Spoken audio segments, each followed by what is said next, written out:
Thank you very much, and don't forget, this video was made possible by my patrons on Patreon. Want to support me? The link is on the screen. Sincerely yours, VisualPony, and enjoy this audiobook. The Lunar Cypher, Chapter 12. Dinner and a Show.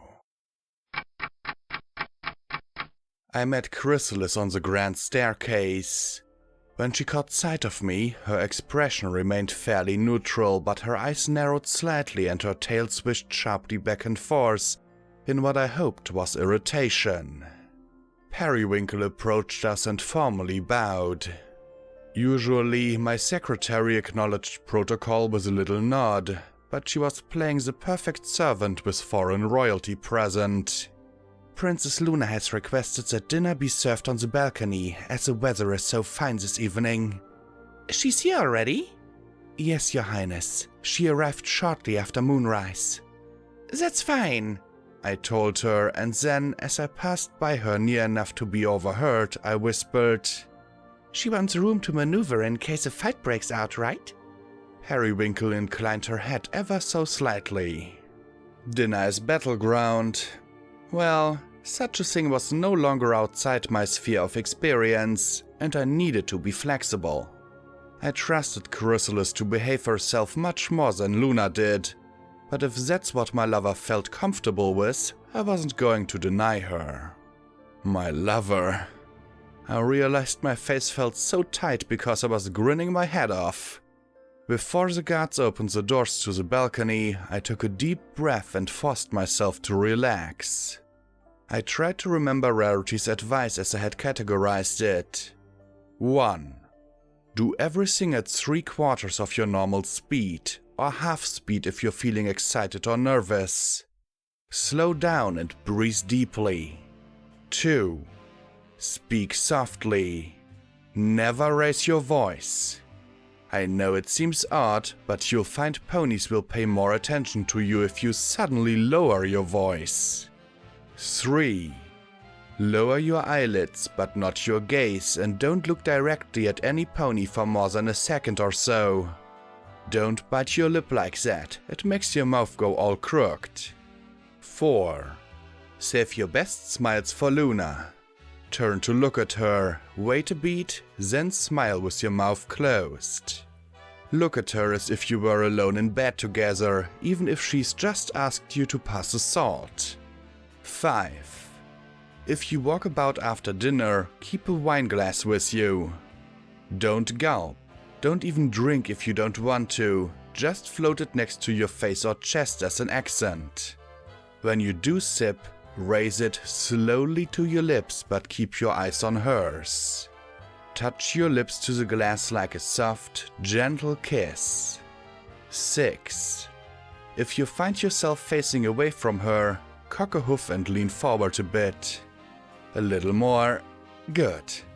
You can look back over your shoulder and smile at her if you really want to drive her wild. Yes, you're showing off exactly what you think you are. That's why the dress drapes like that, darling. Every game has rules and strategies. The door swung wide, revealing a large table set with silver under a silk canopy. Candles on the table and lanterns hung around the balcony made it an enchanting sight, but it was Luna that captured my attention. She had been standing at the railing, looking out towards the distant lights of Canterlot. She wore nothing but her accustomed regalia, which was fine with me. I couldn't imagine anything that would enhance her beauty. She turned towards us as she heard the doors open and then paused. Her mane began rippling and sparkling a little more energetically than usual, and her lips parted just slightly. I took a deep breath and forced myself to walk over to her slowly. Eyes half-lidded, holding back my smile until I was near her. Then I lifted my head for a kiss and kept my legs from shaking by a sheer act of will. Luna's kiss was passionate for the brief few seconds it lasted. Then the staccato, sharp sound of Chrysalis's hoofs on the floor reminded us that we were not alone. The lessons from my royal etiquette book nagged at me. Luna, you remember Queen Chrysalis, of course. She's my guest until we leave for the Badlands. She will be aiding us in the battle. Luna knew all this, of course. Periwinkle would have filled her in as soon as she'd arrived, but it was a comforting ritual to go through. Your Majesty, I believe you already know Princess Luna. They nodded warily to each other, their horns not quite coming low enough for a quick thrust. Surprisingly, we got along fairly well at dinner. Chef Soupçon had outdone herself and had even prepared a special dish for Chrysalis that smelled vaguely, but inoffensively, meaty. The main topic of conversation didn't focus on the upcoming battle, but was instead Canterlot gossip. Luna and Chrysalis traveled in very different circles. But there were many areas of overlap, and they seemed to enjoy filling in the gaps of each other's experiences. I didn't have much to contribute, so I mostly just listened and took mental notes. I learned quite a number of fascinating things. I am very lucky to have found such a handsome, unsentimental stallion. He uses mares and throws them away like they were old handkerchiefs, Chrysalis said at one point, regarding her stallion friend. I'm the only one unique enough for him to value.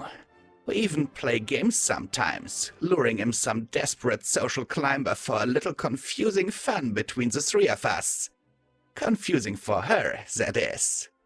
That's awful, I said before I could stop myself. Worse than any of the countless females that throw themselves at him hoping for riches and titles.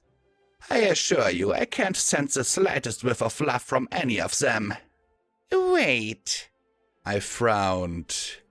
You're not talking about... The prince, of course, Chrysalis snorted. I'm a queen. Do you think I'd stop to associate with any lesser nobles? My treacherous brain summoned up a very brief image of Chrysalis and Blueblood together and then banished the picture in a frantic effort to avoid a mental meltdown. I think you two are a perfect match, Luna said, with every evidence of complete sincerity. Thank you, Chrysalis said, taking a sip of her wine. I wish your sister shared your opinion.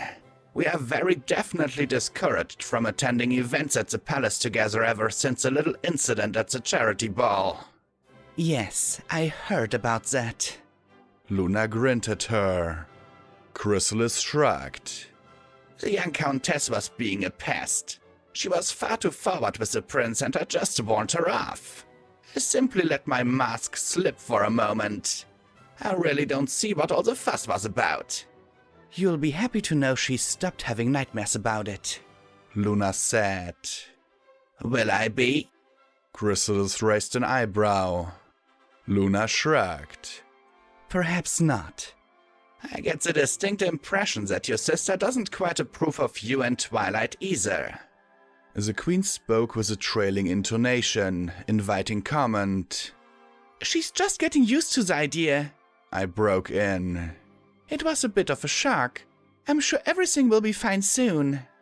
Oh yes, love conquers all.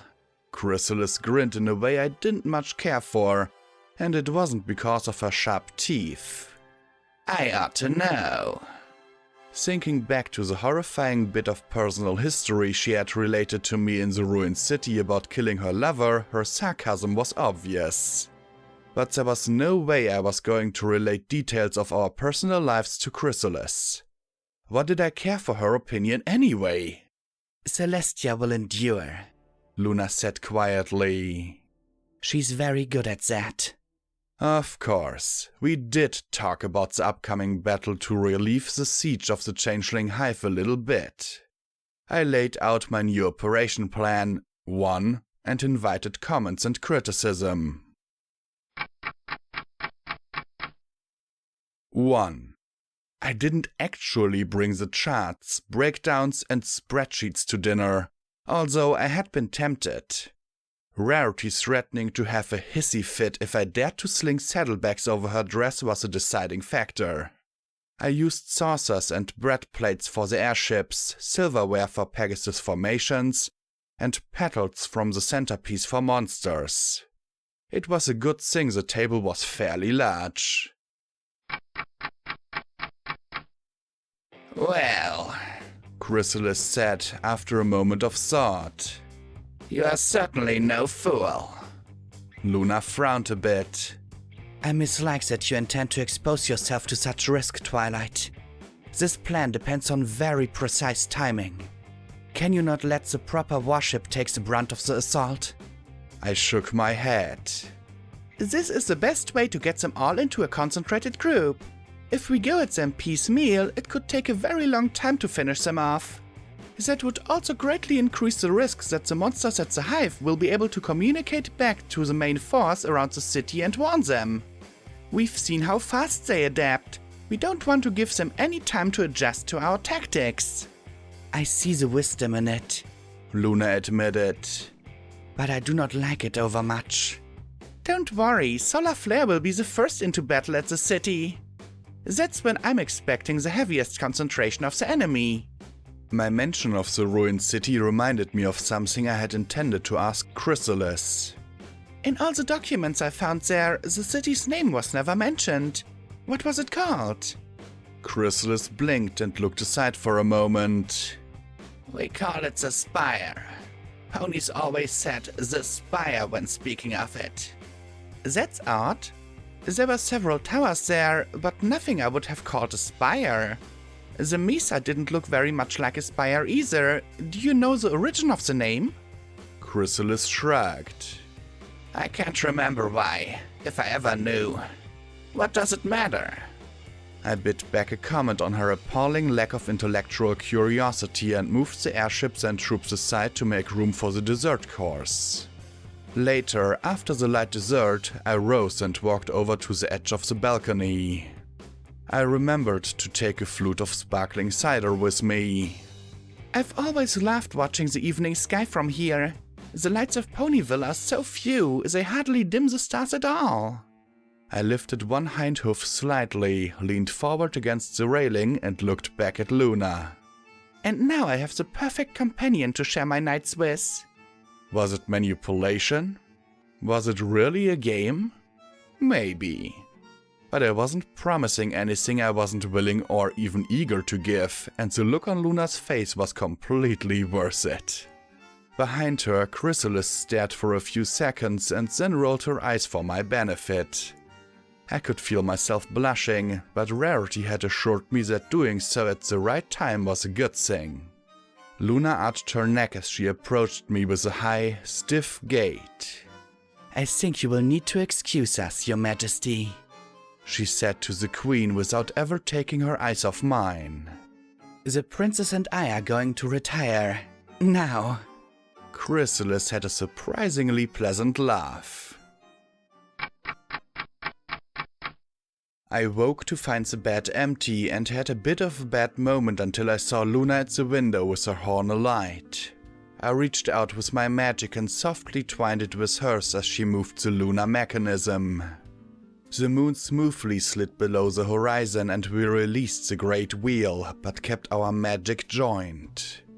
I rose and crossed the bedroom until my horn touched hers, and then our mouths met, completing the circuit. The tingle was delightful. Come back to bed? I asked as I drew her back, shedding cool sparks from my lips. There's much to be done, she replied, but she was already moving back into the room. This is the last time we'll have alone together until we leave for the desert. I've scheduled in a free hour, an hour 15 if I skip breakfast. I would not deny you sustenance, my love. Then, I grinned, rolled her over with a burst of telekinesis, and pounced on top of her. I will have to feast on you. Am I to be devoured by this ravenous beast? Very likely, I said, my voice lowering as I pressed my muzzle against her belly and drank in her scent. We ran late. When I went to put on my armor for the day, Luna stopped me and insisted we send for Rarity first. It was obvious that something was up, but I somehow couldn't work up to my usual frenzy of analysis, prediction, anticipation. Instead, I leaned over and nibbled at the base of Luna's neck. I loved the way the light played on the interweave of muscles from her neck, wings and shoulders there. Also, her mane tickled my nose. Ah, Rarity said from the doorway when she arrived. I'm not interrupting, am I?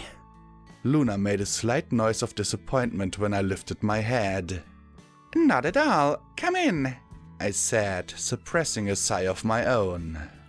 All the things that Rarity had brought into my chambers the day before, aside from the clothing that could be hung in the closets, had been stacked to one side of the sitting room.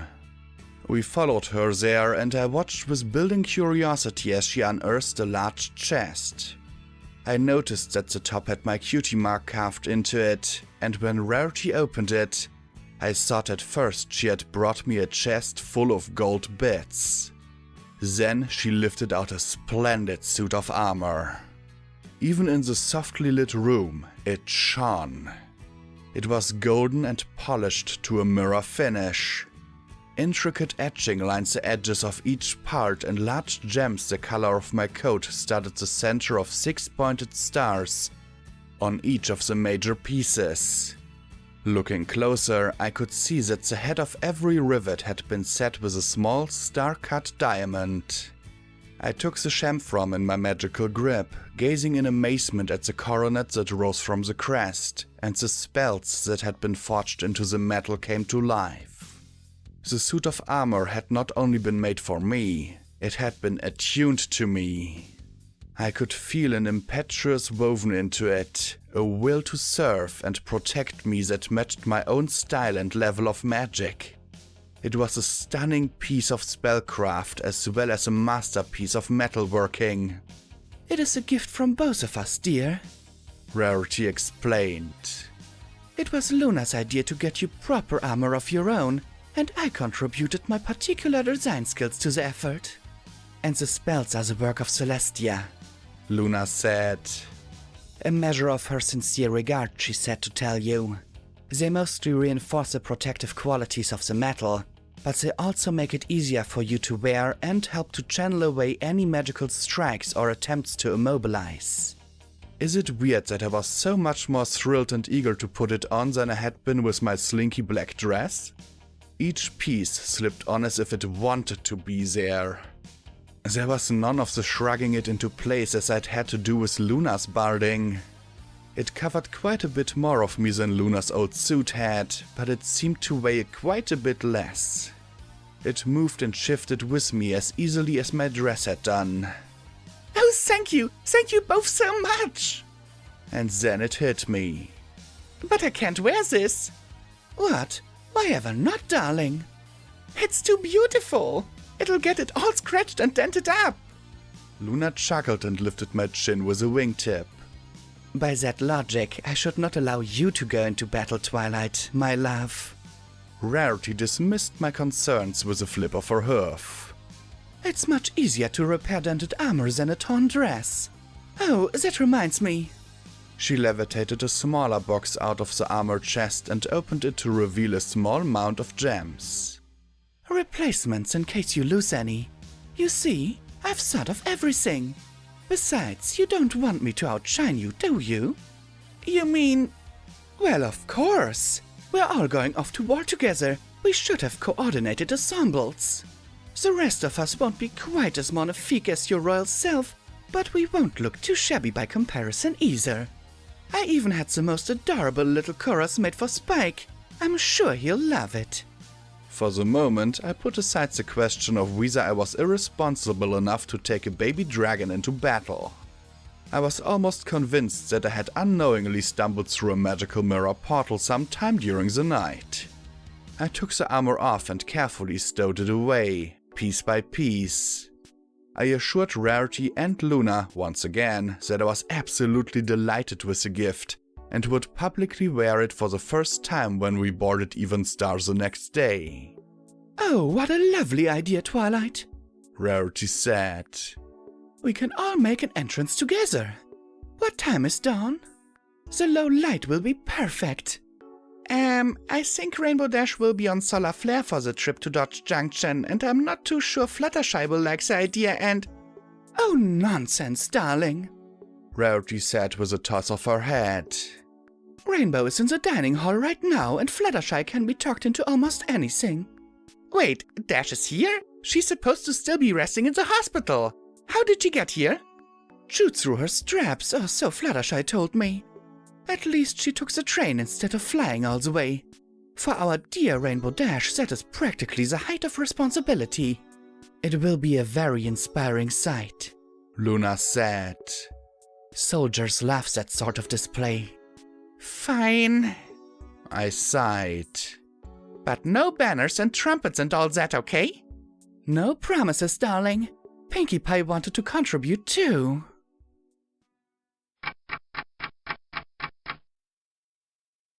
It was torture saying goodbye to Luna, but she had her final inspections and preparations to make.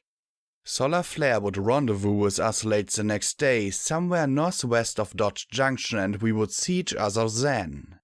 When Luna had gone, I kept my promise to Rarity by attempting to give her a brief, concise summary of the previous night's dinner. But she insisted on minute details and even speculation for Celestia's sake. The fact that Prince Blueblood turned out to be Chrysalis's mystery lover was the only thing that allowed me to escape her clutches. She practically galloped out of the castle to hook up with her network only moments after I told her the news. I had to make up the extra half hour I'd lost by leaving the last logistics inspection to Applejack, but she was happy to take over the task and she had my checklist to work from. Most of the rest of the day was taken up with tedious details of one sort or another, but there were important details. Right after lunch I got to perform one duty that I thoroughly enjoyed. I introduced Rainbow Dash to the team she would be leading. You will be responsible for scouting only, do you understand? I told her as we descended the steps of the tower. No engaging the enemy under any circumstances, right? Sure, Twi, she said casually. Anything you say. I mean it, Dash, and intelligence comes second.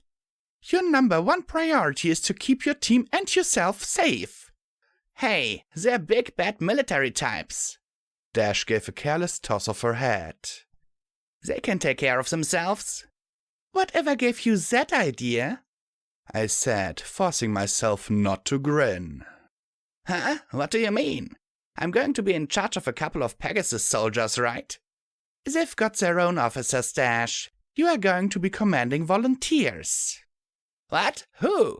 You're not going to saddle me with some random strangers? No, of course not. You know them. Downdraft and Ditsy Doo. Whoa, whoa, whoa, whoa, whoa, whoa, whoa. Downer and Derpy? No way! Right into my trap, Rainbow Dash. I turned to face her slowly. Is there something wrong with them? Well... Rainbow looked away and rubbed at her mane. Ditsy Doo is, directionally challenged. She's a strong flyer and she will be following you all the time. What about Downdraft? Oh, Twilight. What are your objections? If they're valid, we can find replacements. I think Bulk... Okay, now I know you're messing with me. Rainbow Dash, right now you are in no shape to go slugging it out with a swarm of monsters, and, frankly, Downdraft and Ditsy Doo will never be capable of that sort of thing. But with you leading them, they can still be a very important part of this battle. You can command a scouting flight, play a critical role and gain some very valuable leadership experience.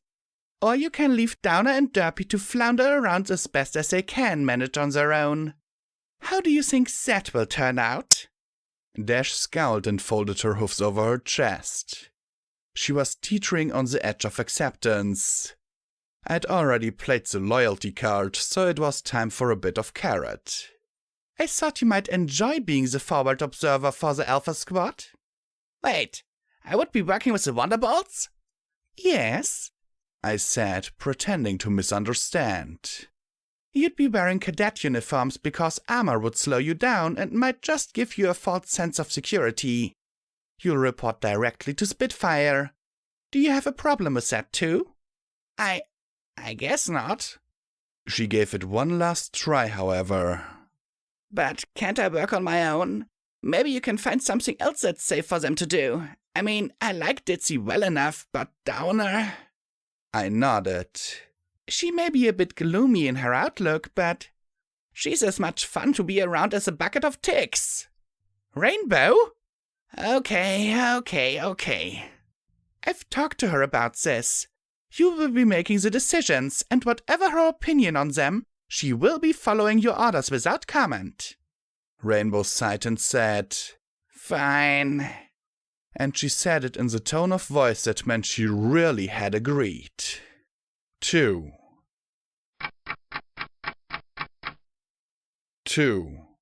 Which was good, because my backup plan was to chain her to a bed in Ponyville Hospital. That was my one last big job of the day out of the way. One fewer thing to worry about. Rainbow wouldn't take any unnecessary chances when she had 2 ponies who really depended on her. Now all I had to worry about was all the ponies who were depending on me. Author's note. Yes, dudes and dudettes, I totally did it. I shipped Chrysalis and Blue Blood. This might give you a clue as to what sort of maniac you're dealing with here. Except several of you came up with this pairing as the most probable all on your own. And what does that say, huh? Thanks to Academic, I can kill you with my brain, Pony, and laser gaze the twos for the awesome assistance.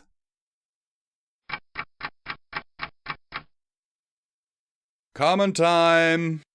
As always, I will remind you that you can support me via my Patreon. The link is in the description, and the perks are nothing that isn't worth it. So check it out.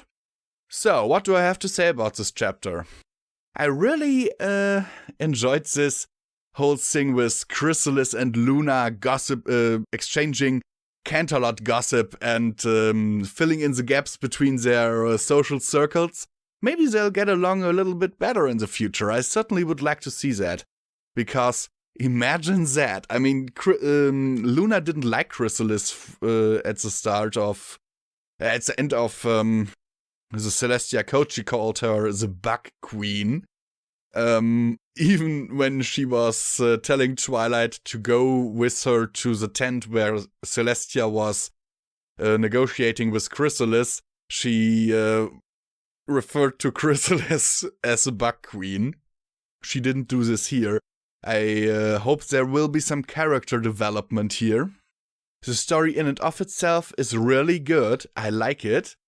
And that scene with the armor where Twilight says she can't wear that into battle because it will be all scratched and dented up.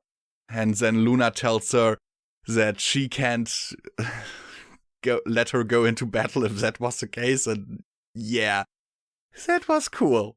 I'm just totally grinning ear to ear right now because I totally loved this chapter. But there is something else in here, and that is that scene where Twilight tells Luna to come back to bed. That was also awesome. I liked it, and I hope I did a good job reading it. Let me know your opinion on these things in the comments. Sincerely yours, VisualPony.